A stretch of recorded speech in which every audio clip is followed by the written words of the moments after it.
Join us for a highly anticipated new series, Heroines of Islam, hosted by Laila Nasheeba. Allow her to take you through time exploring the lives of these powerful, courageous, spiritual pillars of Islam. Learning about their lives through a lens, unique and explained through a woman's point of view using authentic hadith. Tune in every Monday and Wednesday 9 p.m. Eastern, 8 p.m. Central. Right here on Sunnahfollowers.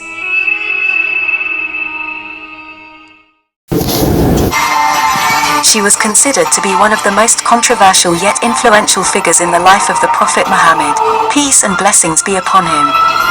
The mother to the believers. The devout, courageous, strong-willed woman would become a leader, scholar who would shape the Islamic faith. Her name is Aisha Bint Abu Bakr. Join host Laila Nasheeba Monday and Wednesday at 9 p.m. Eastern, 8 p.m. Central for this extraordinary series. Heroines of Islam here on Sunnahfollowers.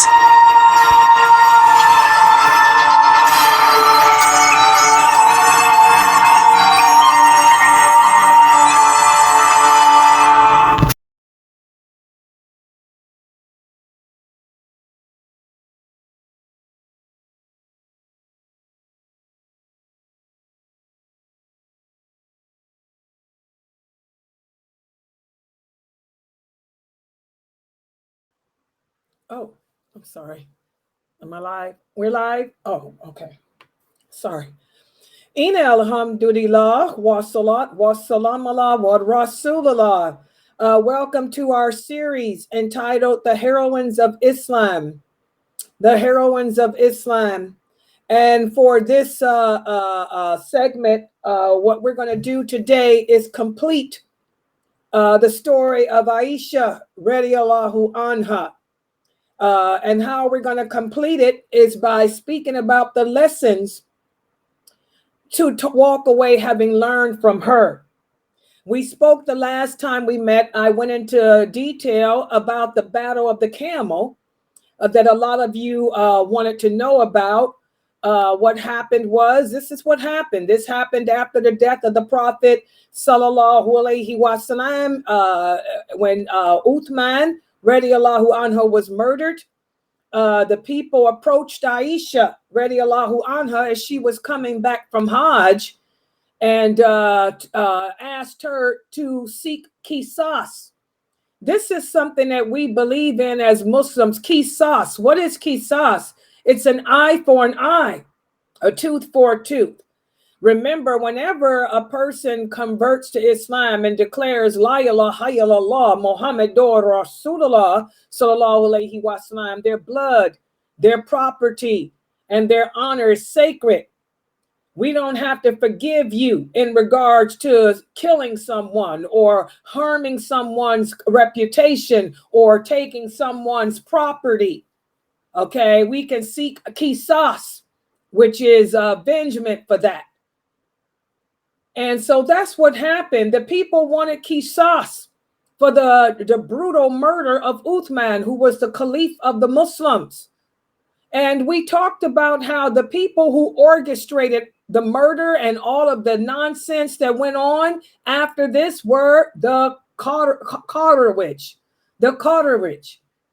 Okay, they were the deviant group that emerged from out of Persia. Remember, guys, as Islam spread throughout the world, a lot of people converted to Islam, but they wanted to bring their own ideology into it. And when the Persians converted to Islam, some good came out of it. We had Imam Bukhari and Muslim and others like him.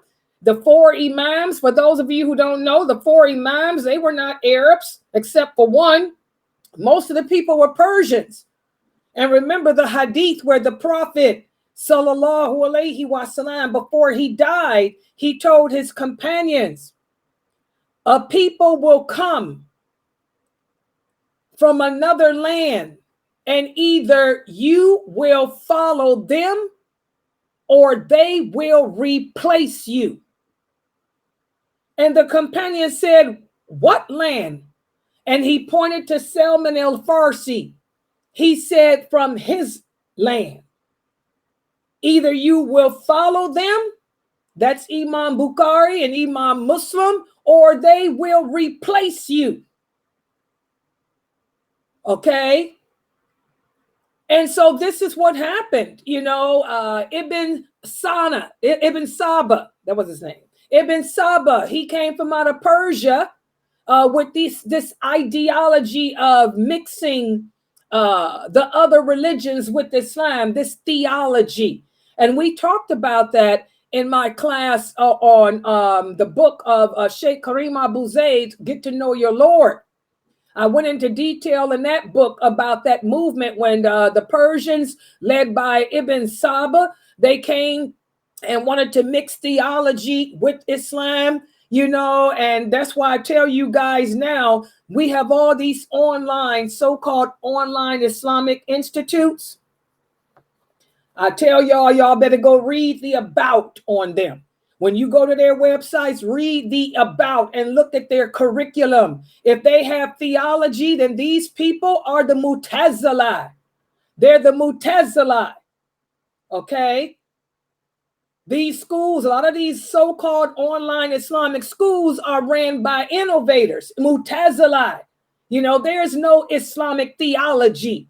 You cannot take and mix Kafirism with Islam.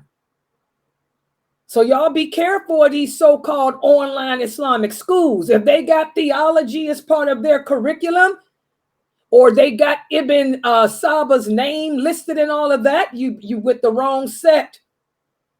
The Mu'tazila, they existed and during the time of the companions, and also the Kharijites, I call them Kharijites, like troglodytes. Okay? So we have to be careful. They're the ones that initiated all this fitna. And anyway, as we know, Aisha, radiallahu anha, she was trying to uphold the Quran, where Allah says, whenever there are two factions amongst you that are fighting against each other, you try to bring them to resolution. And that's what Aisha tried to do. She wanted to get Qisas for the murder of Uthman, which she did.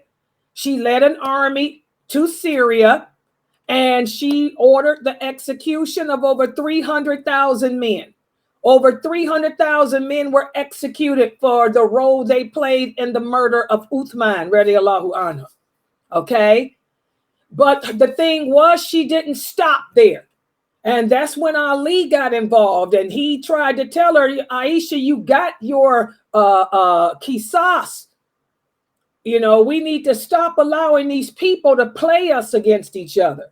And Aisha and Ali never wanted to fight. They were trying to resolve it the way the Quran says, by sitting down together. But the Kharijites pushed it on. They shot their arrows at Aisha's camel, trying to kill her.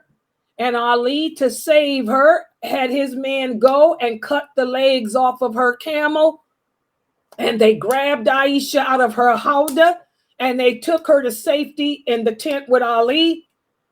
And we talked about how after that, Aisha went back to Medina, and she spent the rest of her life focusing on her school that she had established, teaching Islam to the orphan kids.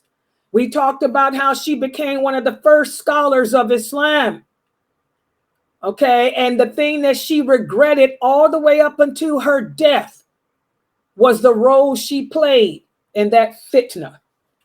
Okay, she went through a lot of anxiety, nightmares. She lost her hair because she had anxiety, runs in the family, but her hair fell out in patches. She would wake up screaming in the middle of the night from the nightmares. That was the worst thing that ever happened. So, and we talked about how she lived after that until the age of 63. Aisha radiallahu anha did not, she lived to the ripe old age of 63. And it was because of her that many of these hadiths are preserved, because she focused on what her husband, the Prophet sallallahu alaihi wasallam, wanted, which was the hadiths to be preserved. with the history behind them, in addition to the meaning, because Allah had manifested to the Prophet Muhammad how his sunnah would eventually become abandoned and replaced with fatwa, which is like today. No longer do people study the hadiths. They don't care about the hadiths. It's all about Islam Q&A website. Okay? It's already happening.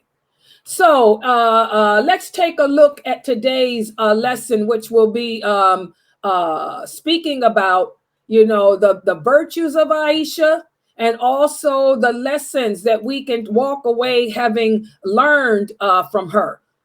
And let's put this up on the screen. Yeah.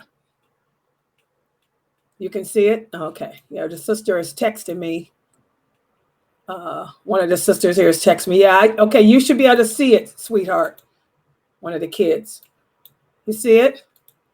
Yeah, it's one of my kids, my Sunnah-follower kids. Okay, so tonight we're going to go over the virtues and the many lessons learned from Aisha radiallahu anhu. And remember, guys, take a screenshot of the PowerPoint. You know how to screenshot with your cell phone or screenshot with your computer. The people in the Zoom room know how to screenshot the PowerPoint so you can look at it later. Okay. All right. Aisha radiallahu anha, she earned an exceptional position beside the Prophet Muhammad sallallahu alaihi wasallam. Why? Because of her intelligence. As we discussed, Aisha was super intelligent. She had a photographic memory like I have. Some of us have that. We're gifted with that photographic memory. We can remember things. She also had a deep comprehension of things. And she was very eloquent in her speech. She was a poet and she could speak eloquently. And also she strove to understand the Quran.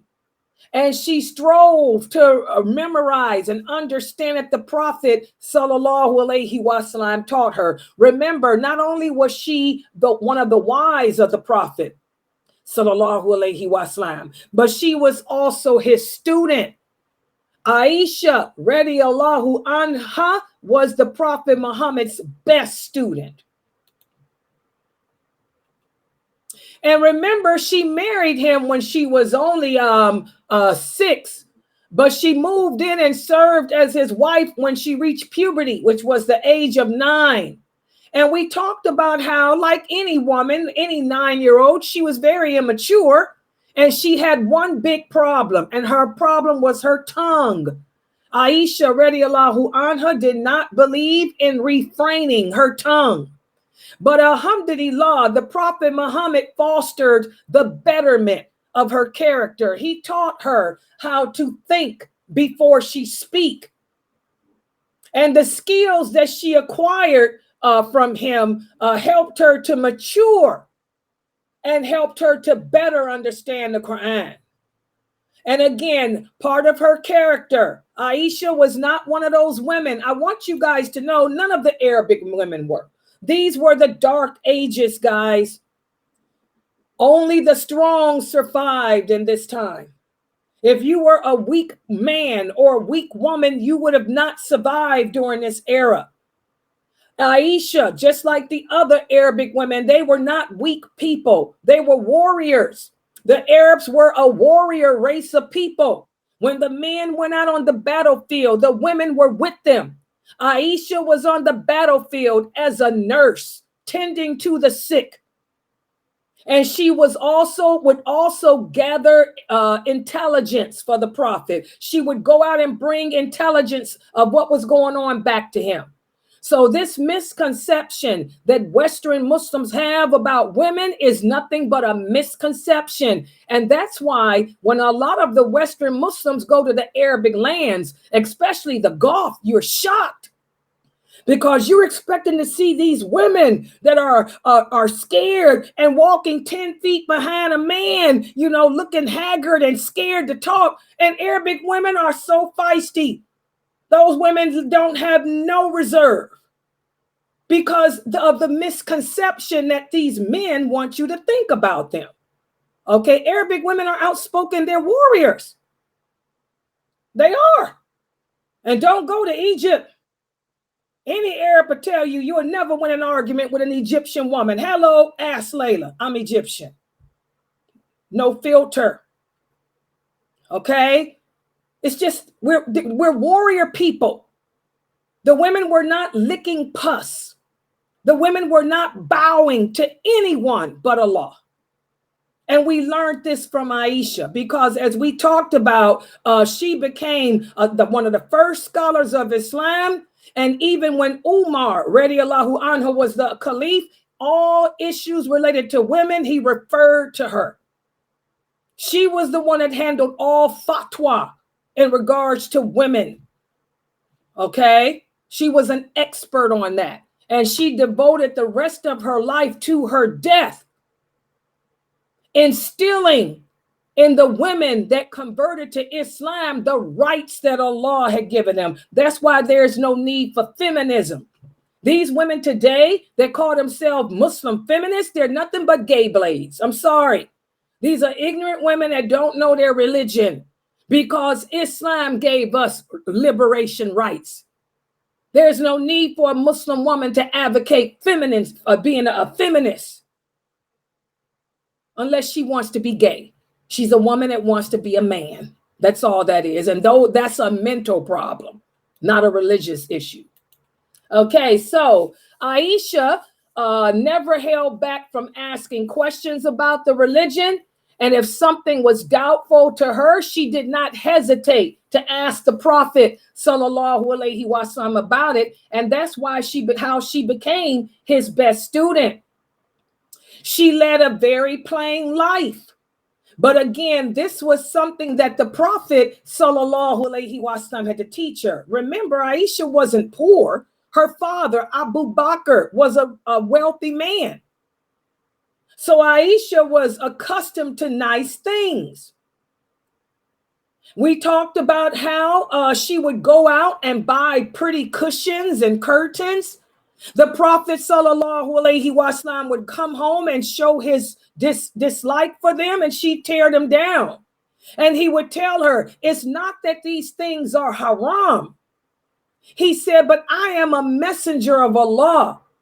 I have to set a certain type of example as a prophet. I cannot show attachment to this world. So this is one of the things that the Prophet sallallahu alaihi wasallam had to teach Aisha, to refrain from falling into this worldly stuff.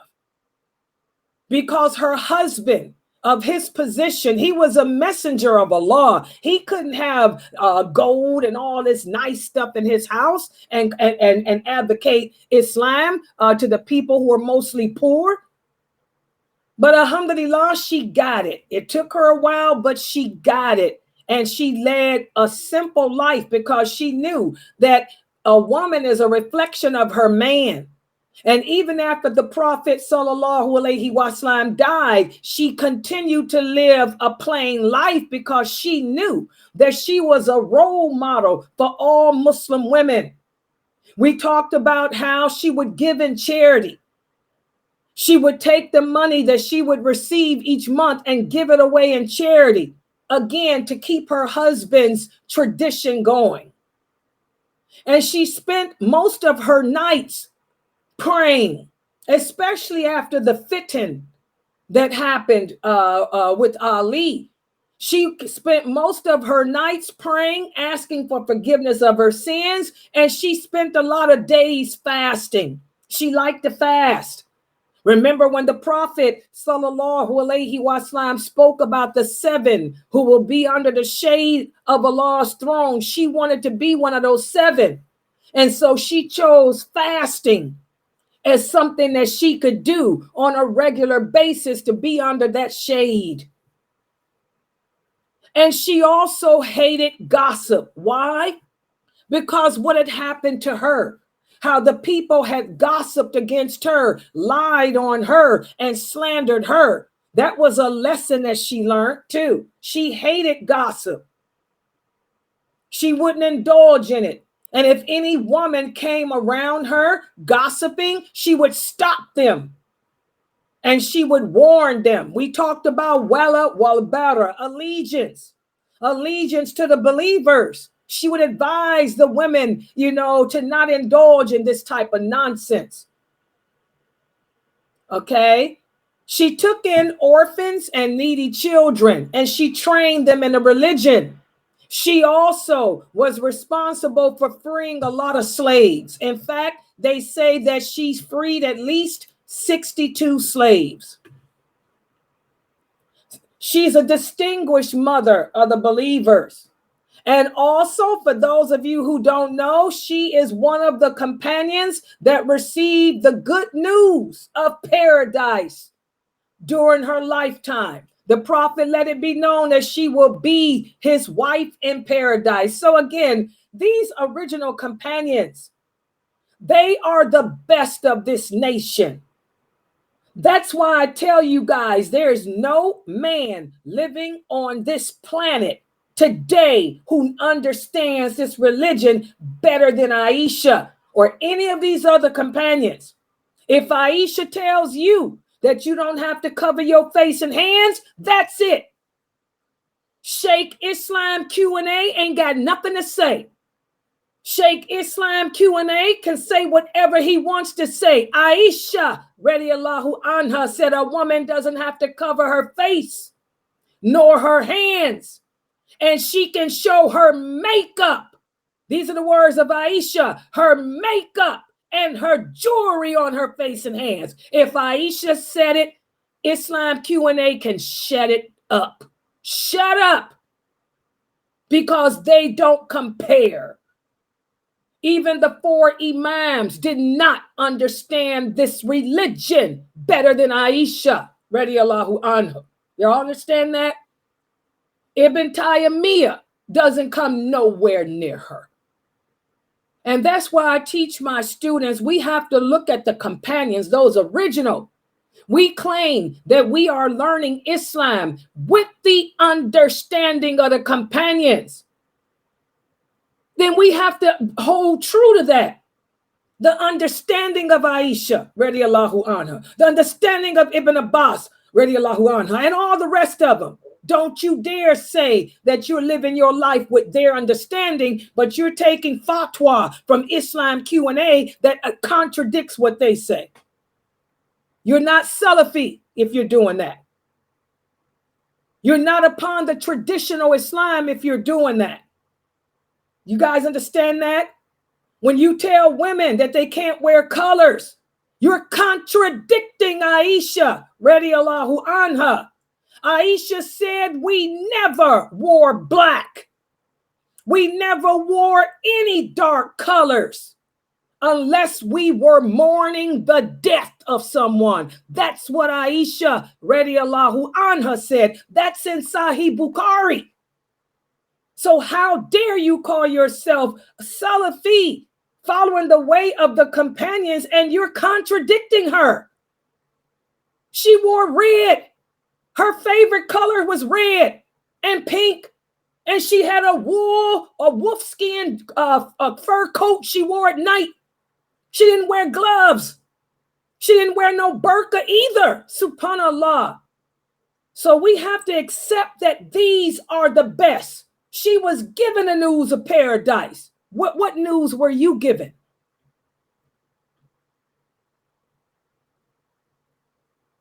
Okay. That's why I use her a lot. In my teachings, in my classes, I'm always giving y'all what she said. And Ibn Abbas, and Ibn Umar, and Ibn Masud, anybody, I'm using what they said. Not no fatwa. Because can't no fatwa supersede them. Everybody understand that? Okay, so, and she was responsible, like I said, for giving us a lot of information as women, because she lived her life trying to stop people from taking women back to how they used to be before Islam. Okay. Also, Aisha radiallahu anha was vindicated by Allah. What does that mean? When they slandered her accused her of adultery, accused her of all kinds of terrible things. Allah came to her defense and sent down a whole surah of the Quran, the surah of the light. That whole surah was sent down because of what they said about Aisha that wasn't true. So that surah, Nur, is because of Aisha. And that's a wonderful surah that addresses women that you sisters need to read on a regular basis. And also what set her apart is the fact that she was the daughter of Abu Bakr. And who was Abu Bakr? Abu Bakr was the best of this nation after the Prophet Muhammad, sallallahu alaihi wasallam. The Prophet sallallahu alaihi wasallam said, the best of my nation is Abu Bakr as-Siddiq. Then after him is Umar. Then after him is Uthman. Then after him is Ali.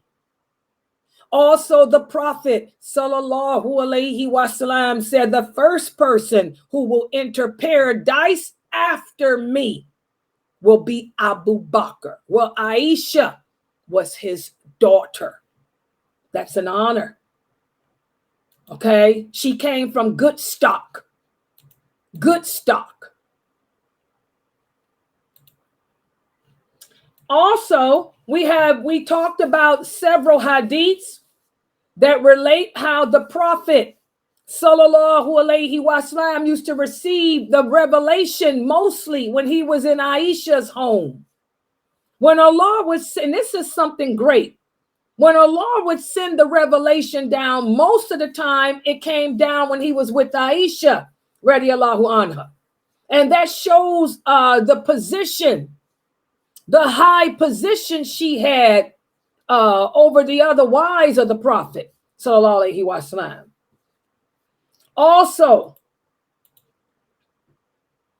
Aisha, radiallahu anha, said in her own words, and this hadith you can find in Bukhari and Muslim too. She said, I have been rendered above other women in regards to several issues. Number one, the Prophet didn't marry any other virgin except me. Number two, none of the women who the Prophet married had both parents, had both of their parents come from the immigrants.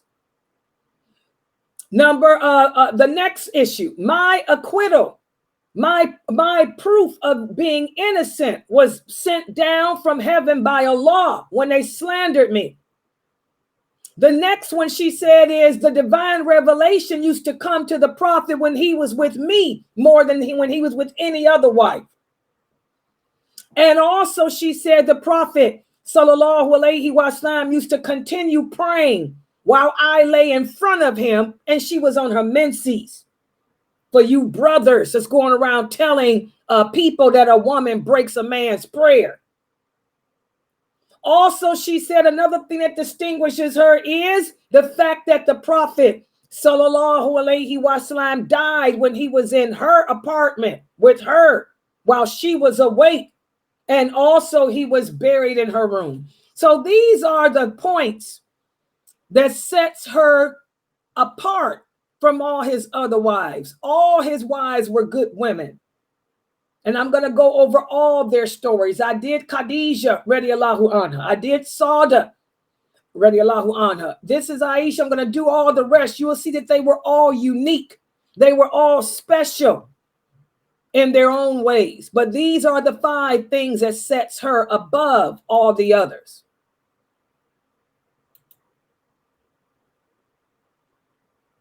And Allah tells us in the Quran that all the wives of the Prophet sallallahu alaihi wasallam are the mothers of the believers.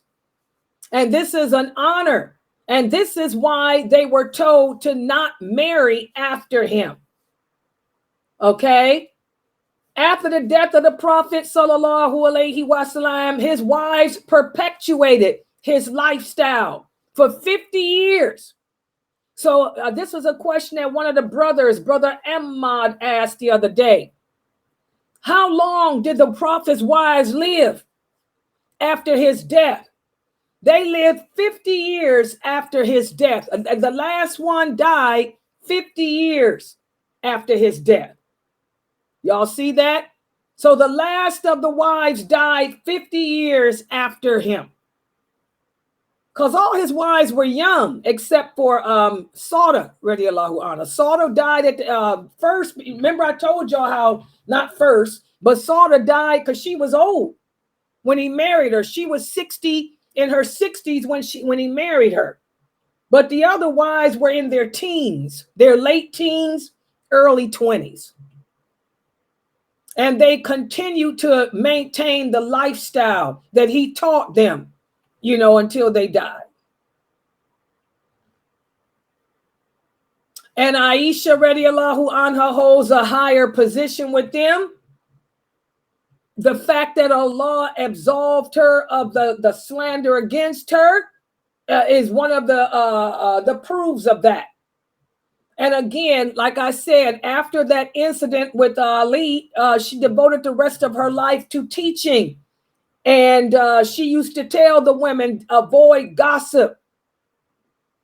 And she would quote the verses of Surah An-Nur, where Allah says, in the interpretation, the meaning, Allah admonishes you that you should not return to how you were before if you are true believers. So when the Roman women and the Persian women converted to Islam, they would come to Medina to learn from Aisha radiallahu anha.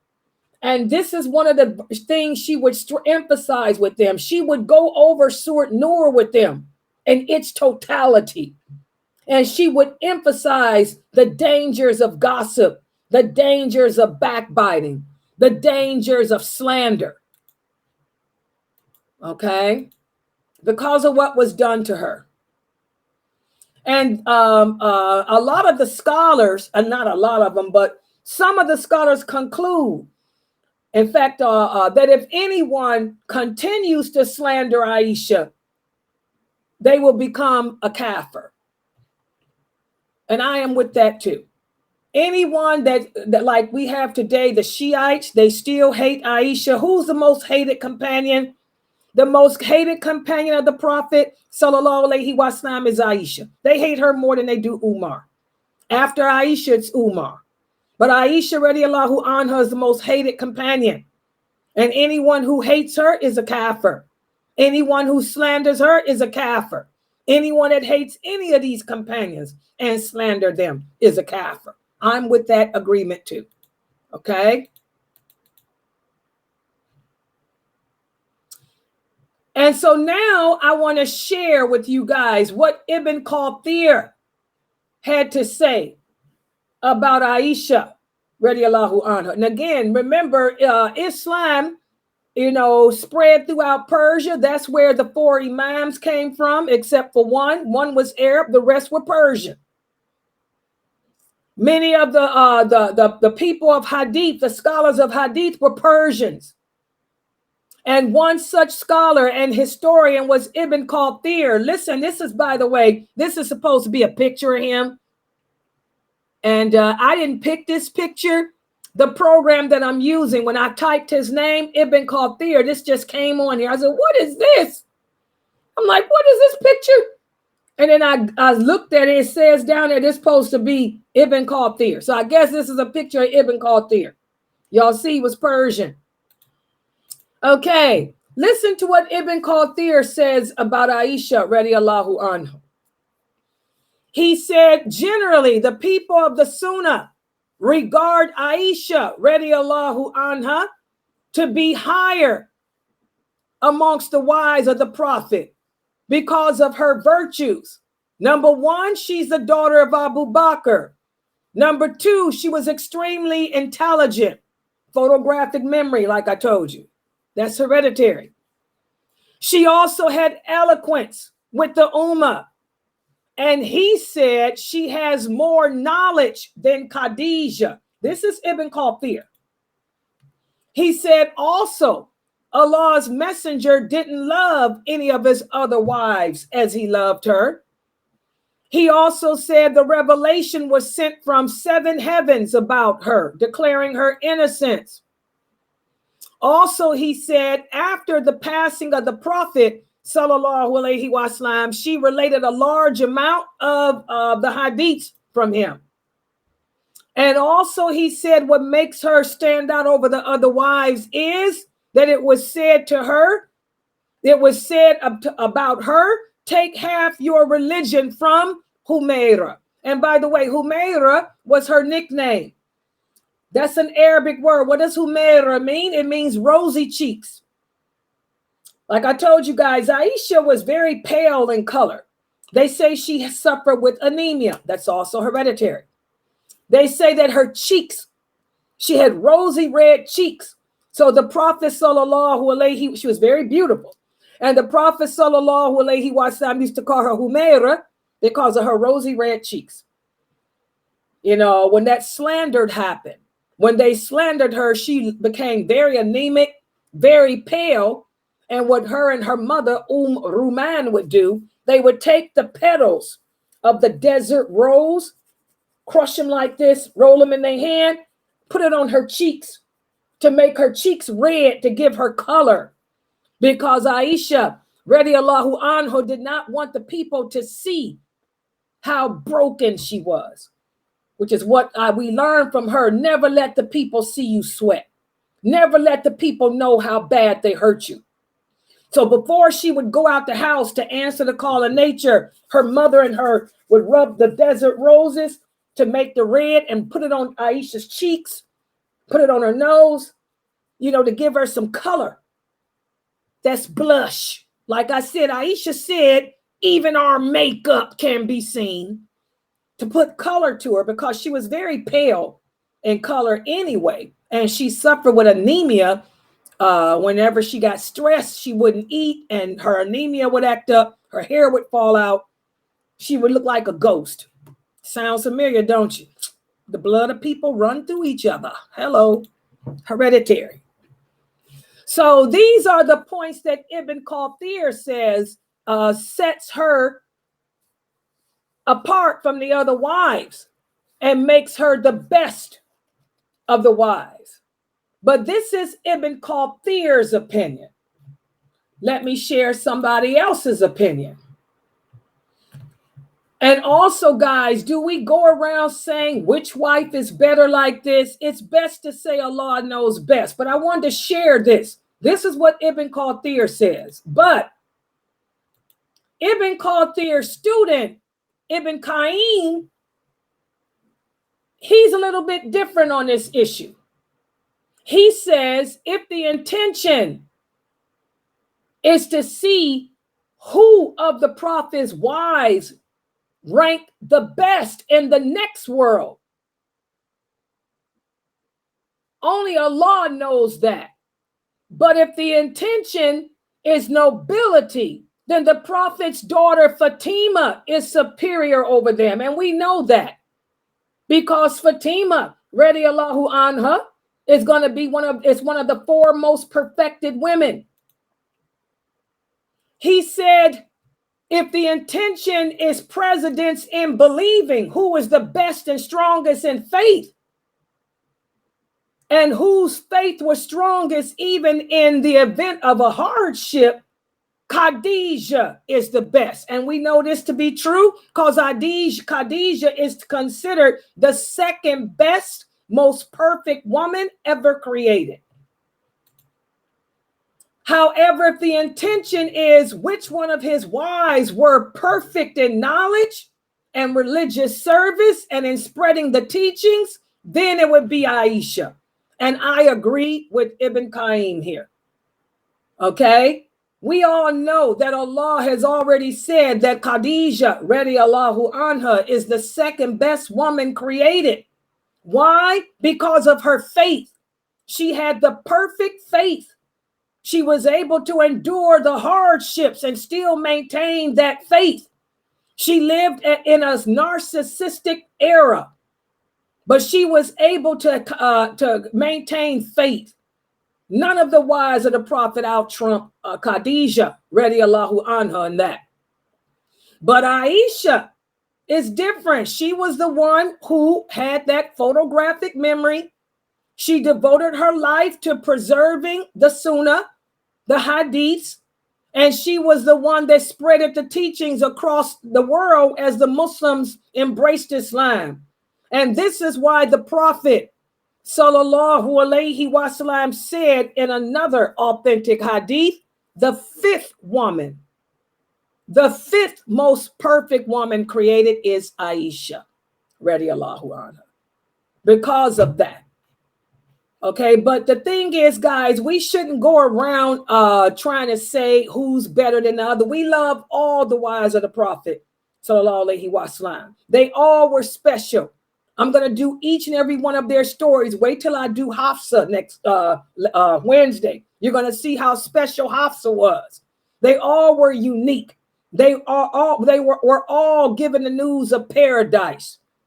And they are all better than any of us. None of us could ever hold a candle to any of them in faith or anything or practice. Okay? So what lessons do we learn from Aisha radiallahu anha? Well, number one, Aisha did not have any children, but despite the fact that she didn't have children, this did not hold her back. She didn't live her life complaining like a lot of women today do. She found something else to occupy her time. And what she found was knowledge. She devoted her life to learning the deen so she could teach it to the children. Remember, she took in orphans. She would take in orphan girls and teach them the Quran, teach them the Sunnah. She passed the hadith down. So she didn't use this setback like a lot of women do to feel sorry for herself and waste her life because she didn't have any children. So that's one lesson we learned from her, how if there's a deficiency within you, make up for it, compensate somewhere else. That's what I do. A lot of people ask, why do I sit here giving dawah? This is how I compensate. Okay, I compensate. You know, if I can't call my own, maybe I can call somebody else's. Aisha's thing was, since I don't have my own to teach, I'll teach somebody else's. Compensate. Don't sit around crying and complaining about your deficiencies.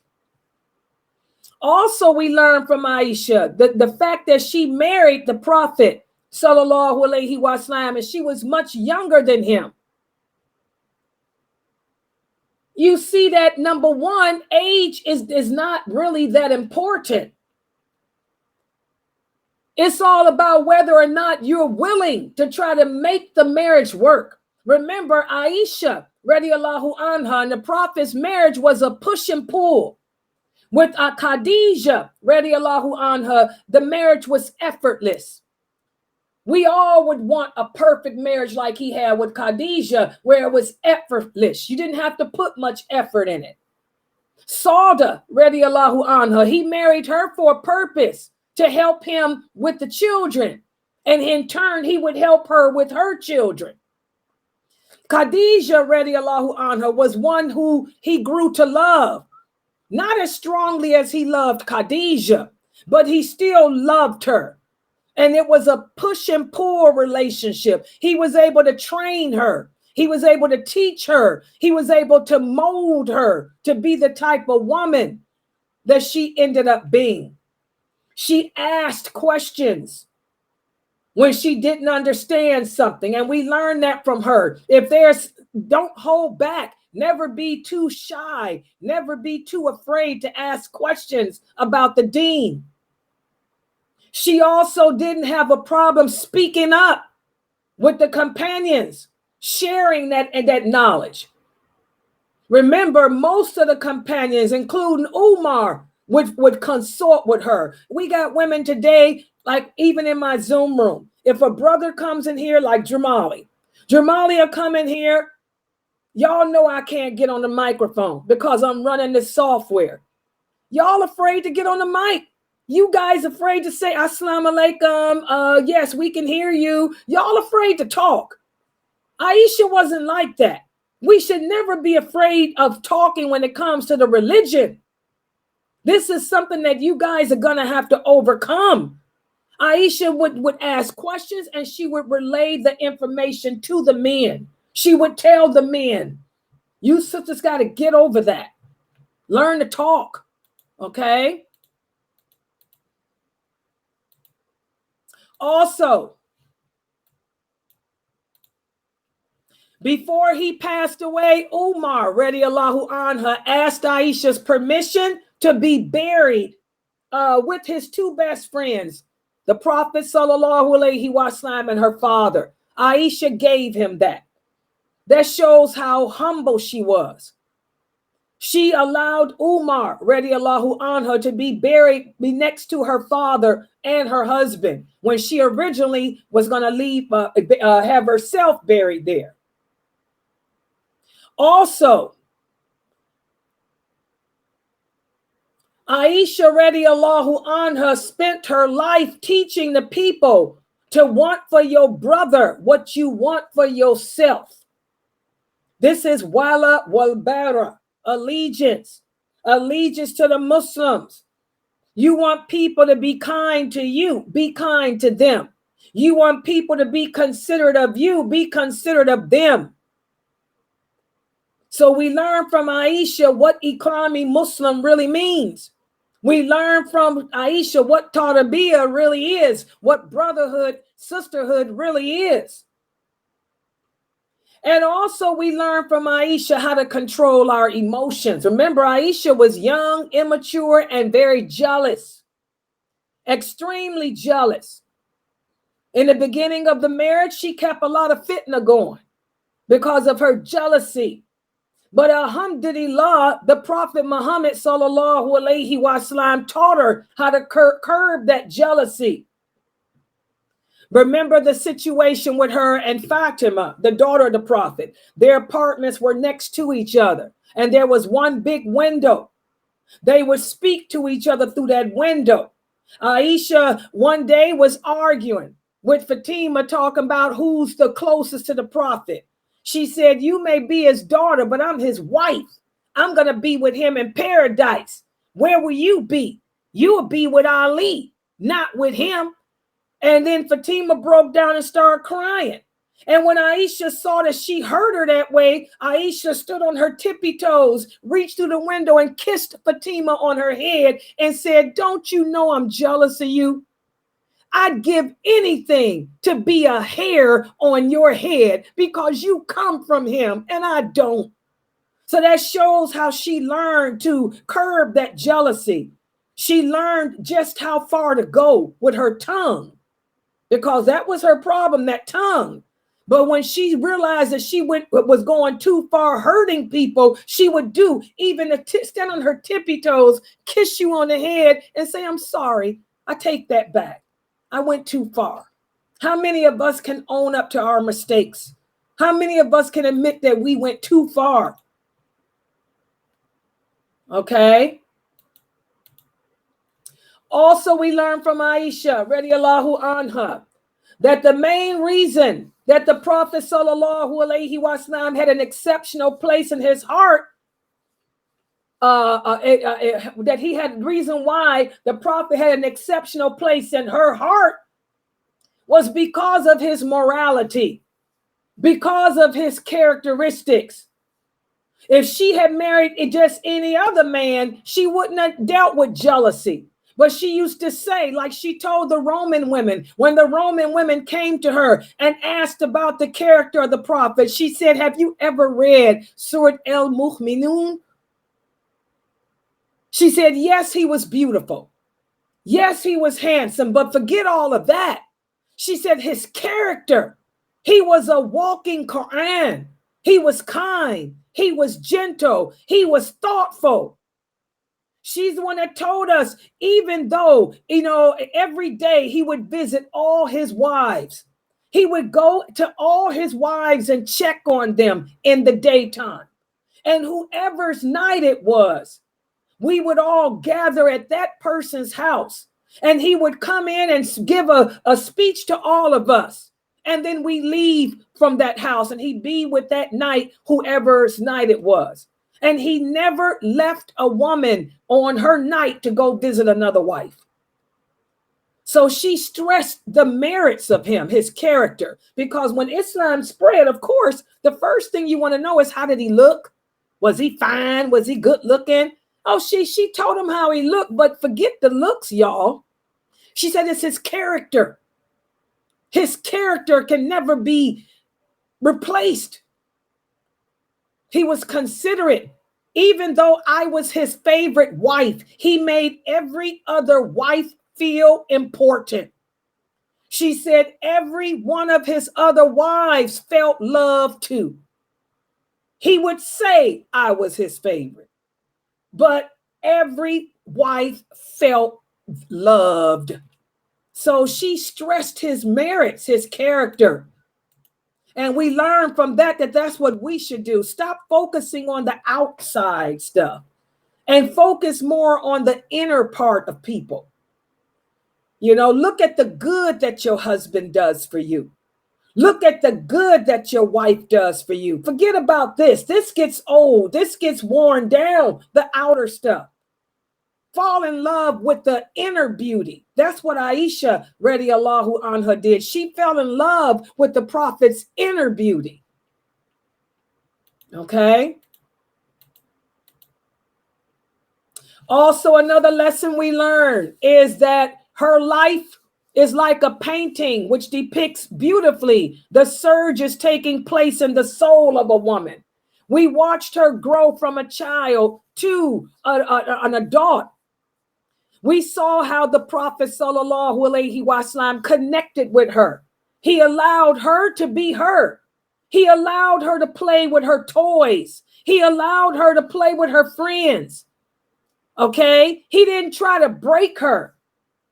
He helped to mold her into the strong woman that she became, but he didn't bend her to break her. That's something that you brothers need to learn. You want to change us. You want to break us. You want to take away the fact that, for example, Laila Nasheeba likes her makeup. Makeup is lawful. All I wear is kohol. I ain't taking it off for you. Allah said I can do it. I ain't covering my face either. I got asthma. You think I'm going to walk around? I can't even deal with the mask, more less a burqa. Are you crazy?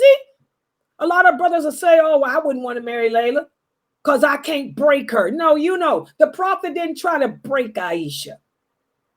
He worked on her jealousy, her mouth, her tongue, and stuff like that. But he let her be herself. He didn't try to break her nature like a lot of you men do. You want to break a woman's nature. You want women to become slovenly. You want women to lose their femininity.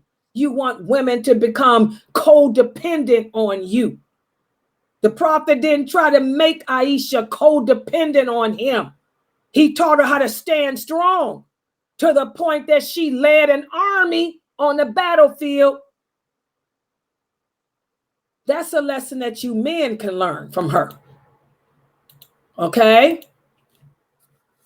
Also, Aisha radiallahu anha displayed affection, respect, and care towards the Sunnah and Hadith of the Prophet after his death, just as she did during his lifetime. Look at how she maintained a simple life, even though she had money. Look how she was still checking behind Umar and checking behind Ali and checking behind the other companions to make sure that those hadiths were correct. So again, guys, you know, these are the lessons that we can learn from Aisha radiallahu anha. There's a lot of lessons we learned from Khadija. We learned a lot of lessons from Sauda, and now Aisha, subhanallah. Khadija radiallahu anha, she taught us strength. We learned strength. We learned certainty of faith. We learned never settle for less from Khadija radiallahu anha. From the story of Sauda, we learned sacrifice. how life is all about what sacrifices will we make for the sake of Allah. Well, here with Aisha, we learn a whole lot of stuff. How to control our emotions, how to live up to our potential, how to honor our husbands, how to honor our parents, how to honor ourselves, and most importantly, never let them see you sweat, never let them know that they broke you. And it's all about Allah and what He thinks about you, not what anyone else thinks. All right, so I'm going to stop right here. Subhanakallahumma wa bihamdika ashhadu an la ilaha illa anta astaghfiruka wa atubu ilaik. Are there any questions? And Wednesday we will begin the story of Hafsa radiallahu anha. She was the wife of the daughter of Umar. And by the way, like I told you guys, when the Prophet married Aisha, he married Hafsa not too long after, and he married other women. You know, we'll see this. Okay. And then we're talking about polygamy in our Islam Q&A show on Friday. And remember, I told you guys, a man doesn't have to get approval from no wife. The Prophet Muhammad didn't ask Aisha's permission. She would have told him no. He didn't have to ask her permission to marry Hafsa or Salama or any of the other ones. And also you see that he was married and he didn't have to announce it to nobody, to them either. Okay? So remember all this stuff, because it's going to come in handy Friday when we do the second part of polygamy, in addition to answering questions about Islam. Okay, any questions? Go ahead.